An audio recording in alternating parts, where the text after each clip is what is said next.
Hello, everyone. Welcome to another Coding and Philosophy podcast. I'm Juho. And I am Tian. Yes. And this time we're going to talk about honor. Honor? Yep. Why honor? Well, why not? Because I think it's it's an important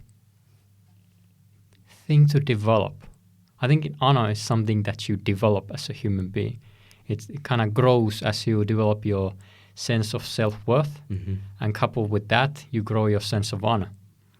And you think it causes you to think, once you have attained a level of self-worth, you start to think, okay, what are some things which if other people did to me, my honor would be tarnished? How do you see honor? How do you conceptualize honor? Well, you can help me and the audience better understanding by give perhaps rules or examples. Well, examples. Well, first of all, I don't believe that honor is something that you can impose on other people. I think honor is a very individualistic thing. So examples is that, well, if you're walking down the street and someone punches you in the face, and you say, hey, don't do that, or there will be consequences. If they punch you again, and you don't do anything, your honor has been tarnished. And if you let that go unpunished, or without any payback, or without not payback, but without in that situation, your honor has been damaged. I mean, at least, like I said, it's a very individualistic thing, but in my mind, it would be, and there needs to be consequences. So that's one example of honor being tarnished. Or honor is it's an individualistic thing, and that's my example. But like I said, there's no umbrella definition, I don't think. Or everyone has their own definition of their own sense of honor, right? I'm trying to wrap my head around what does honor describe or denote to? How does it differ from ethics? Well, if you find yourself in a situation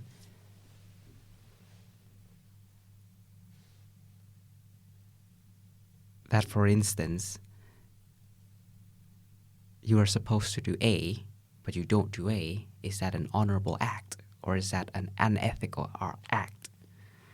Well, I think everything comes down to your own personal set of values that guide your actions. And if you don't act according to them, you're acting dishonorably. Dishonorably. Okay, so honor also derive from your value system. Yeah, it's being morally right or being morally wrong, and what is morally wrong or morally. It's got it. Defined by you. Okay. No one else can define that. But there are some, let's say, things which we have agreed as a collective, as people, that are morally reprehensible acts.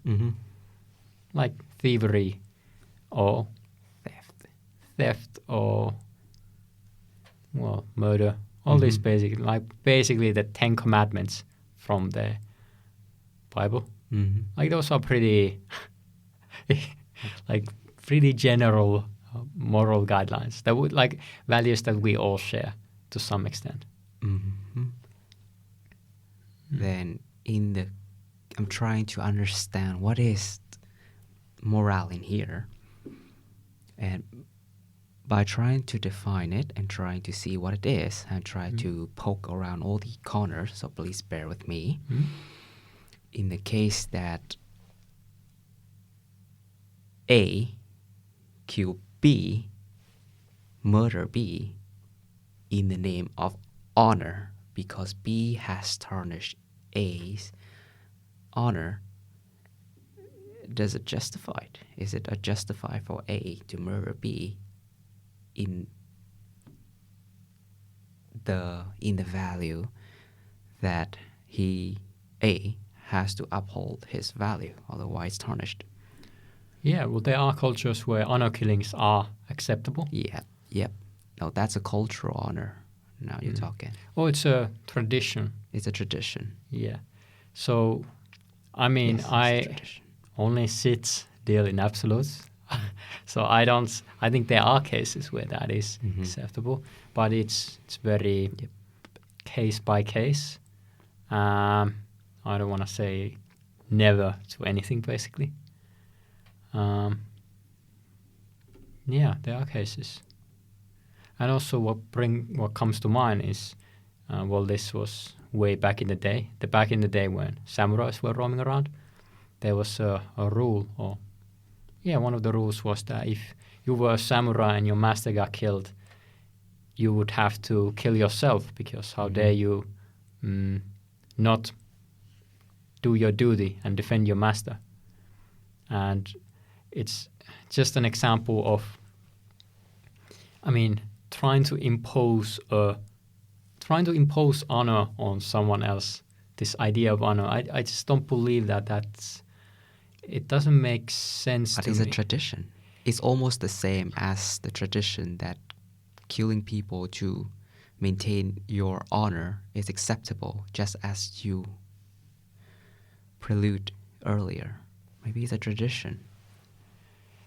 It is, but just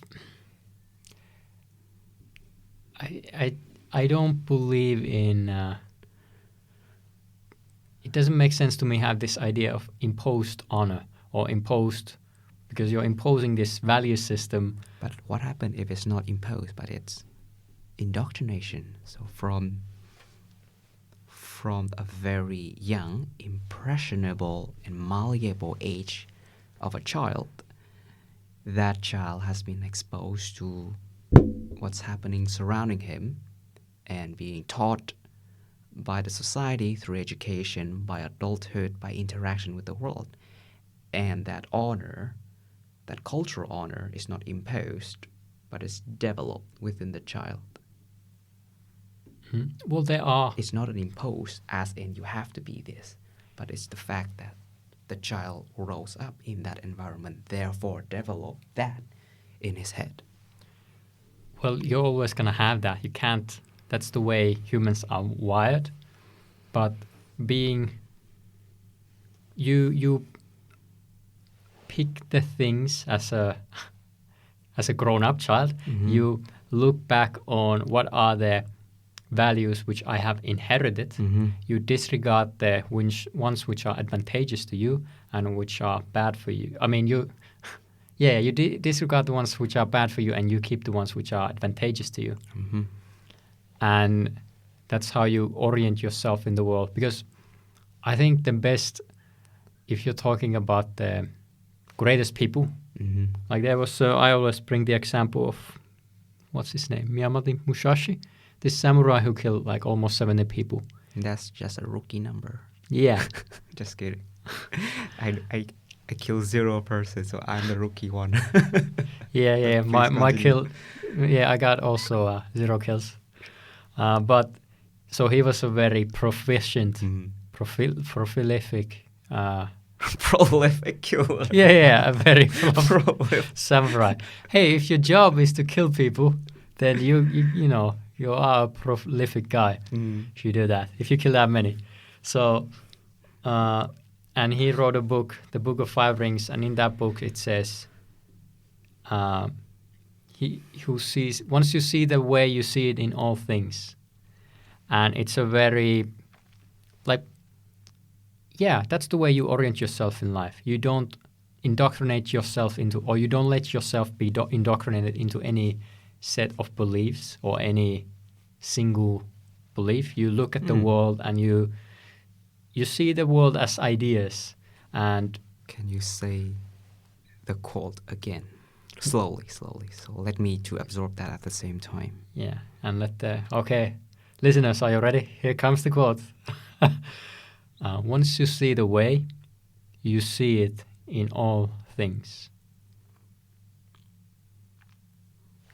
And then the follow-up of your explanation of that saying is that you should not be let yourself indoctrinated by a certain belief, right? Mm-hmm. What my intuitive response is when you see the way and then you apply that way to every other things, is that an indoctrination? Because you see everything else through a lens of a thing.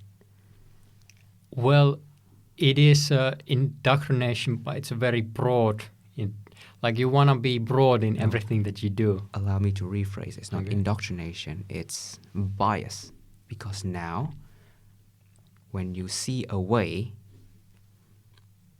you understand this one thing, Mm-hmm. you see it in other thing, and then it seems to me that you have developed a lens from which you see everything else through it. And that seems to me like a bias. Well, it's not a bias because it's not something that is, you want to get to the root of things. Mm-hmm. And when you're on a quest of getting to the root, you're not, a part of being on that quest is that you're aware of the ideas. No? No. I'm saying no to myself. Another image just evoked in my head is not that you see everything else through the lens of that one thing, Mm-hmm. but is that when you see a way, you see it and everything else, that's mean. It's almost like it exists everywhere. So you are able to discern and notice that pattern that emerge everywhere in all the contexts. So it's not you see through that lens, but it's just the fact that you are able to see more. Okay. Carry on then. Yeah. Yeah, I update my belief on the go. Yeah. Well, forgot my original point, but just to... You are quoting that quote in order to make a point. You can continue with that. Yeah, just saying how you, or what you're striving for, if you're like trying to get to the root of things, root of ideas, you disregard, because we exist in a hierarchy of ideas, in a hierarchy of values, in a hierarchy of everything, and you want to get to the main one. Yeah, the most valuable idea. And the way because every idea is often a combination of other ideas, right? Can be said so.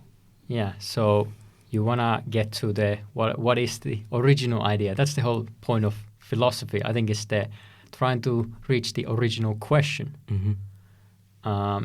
So once you're on that path, you're able to, or once you have like selected that as your path, you're able to see these patterns of behavior, patterns of thinking, patterns of everything. You recognize patterns. Yeah. Even in the way that the world works. And through that, couple things happen. You're able to distance yourself from your emotions because you realize that, oh, this is a pattern of behavior that I have, or this is a pattern of behavior that other people have. So you're no longer, you're less angry at other people in a way. And you're also less consumed by global events because you see them as patterns as well. You see that, oh, well, hey, this is just like the way people are hysterical about the invention of AI or OpenAI, all this like stuff. And you detach yourself from the influence of culture from your thoughts and belief. Yeah. Okay. So this is trying to get to the root of all things. You're becoming less consumed by stuff, I would say. Consumed by ideas. Yeah.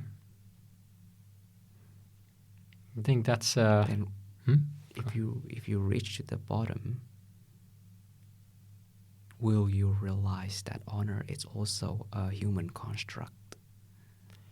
And then you just say, oh. Yeah, but I look at like it's about being pragmatic or being like practical. Yep. Retain what is useful. Yeah. So I think the concept of honor It's useful. It is useful because then it allows you to better orient yourself in this hierarchical world that we have if you develop your sense of honor. And to me, it often ties to violence, I would say, or being willing to fight. A precursor. Prior to reaching the violence level is the level that being able to stand up for yourself. Yeah. Yeah. Yeah, it's the ability to stand up for yourself, which to me, it often relates to violence. Violence can feel that, yes. Yeah. But as a civilized, aware, conscious, rational, or have the ability to rational human being, let's resort like a man first. Yeah, and first. First. Then if things don't work out, then we have to resort to violence. Yes. That's just the way the world works. So, Yeah. But yeah, with that saying, we can end the podcast. Honorably. Honorably.